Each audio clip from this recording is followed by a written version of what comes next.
विषय बोलू नकोस. एकदा तरी मला रेडी केली.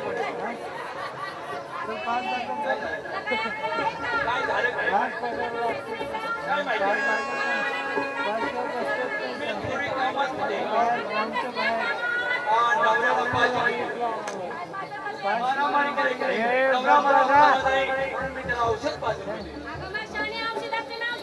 औषधाचं नाव घेतो ना माहिती वेळ लावायची थोडी चुकी भर लावायची नाही. आपण सगळे नाचणार.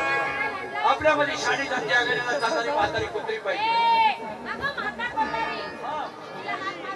माहित नाही माझं बरोबर वाढत झालं आणि वाढत झालं